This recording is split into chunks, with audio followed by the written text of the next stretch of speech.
மதிப்பிற்குரிய உறுப்பினர் சசிகாந்த் செந்தில் அவர்கள் காம்பன்சேஷன் செஸ் மூலமாக வரும் வருவாயை மத்திய அரசு, அது தமிழ்நாட்டில் ஒன்றிய அரசு, and on which I have serious objections.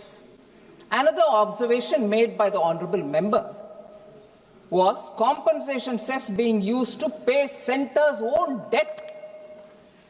Excuse me. Compensation cess was collected with the authority of the GST Council to pay the loan that was taken to give a back-to-back arrangement for the state governments for revenues that couldn't be collected during COVID. And on the date when the whole thing is going to get over, the GST Council is authorized, saying you can withdraw. In anticipation, we are coming up with this exercise. And that has been recorded in the GST Council.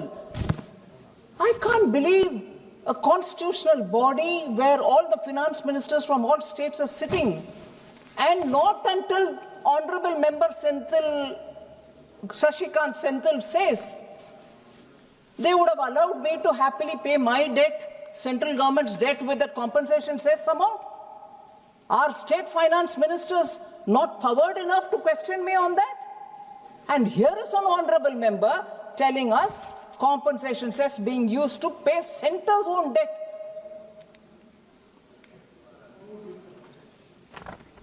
Honorable Speaker, sir, I rise to register not just my opposition to this bill, but also my deep concern over the ad hoc, short-sighted decisions that the government is taking, and also manipulating in the taxation system since the time GST started. The Central Excise Amendment Bill 2025 is another example, sir.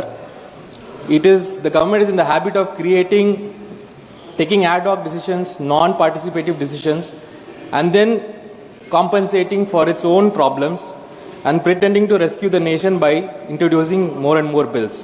Sir, let us be very clear. This bill is not about public health. Neither it is about national security. It is about filling a fiscal hole, basically created by the government's own failed GST implementation and its irresponsible borrowing. Speaker, sir, the government introduced GST with fanfare, saying that we will have one nation, one tax. Since the day it has been introduced, it has been one nation and constant confusion. For 8 long years, the government failed to manage GST revenues transparently, share it in time with the states, and created a lot of problems for the states. The so-called compensation cess, which was actually proposed for only 5 years, became a never-ending burden, primarily because of the government's centre's failed attempt to protect revenues, and also the reason it took massive loans, and then using the compensation cess to pay its own debts. And today, instead of admitting that the GST has been riddled with design flaws, technical failures, the government brings an amendment and sells it as a public health reform, which is absolutely, I think, is misleading. Sir, this bill claims to maintain tax incidence, but what it actually does is, it is going back to the pre-GST era. So basically now we will have GST, central excise, and then cess also. So basically all the reform idea which was proposed, I think again we are going to multiple confusions in the GST regime. Sir, so this government has achieved something extraordinary. They are bringing back the pre-GST tax structure. They managed to invent an even more complicated, cumbersome and oppressive one. Sir, now the manufacturers, especially small scale and traditional businesses, will be crushed under the compliance requirements. We will see the details later. But then these are all issues, sir. So if it is about health issues, if it was about protecting the people from the ill issues of tobacco, which was discussed for so long, the government actually should have spent more on cancer treatment, de-addiction programs and other things. Rather, this is just a fiscal arrangement which the government is doing. Sir, there is absolutely no clarity on, probably we'll have to wait for the companion bill also, where this cess will go, or whatever the cess is going to be done, and how it is going to transform into outcomes.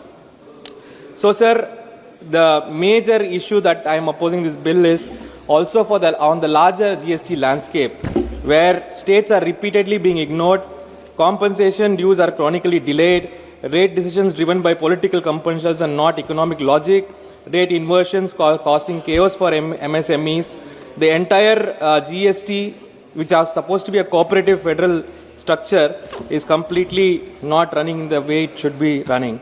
So the bill is nothing but a continuation of the same undemocratic style of functioning, centralization of power and decentralization of blame, and also ad hoc decision making, introduce one more bill, and then destroy all the reform process that you have brought in.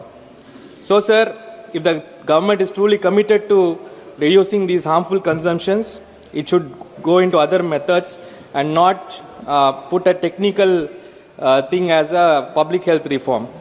So, actually, sir, I think the bill is just a compensation for what problems have created through GST, and it should not have taken so long.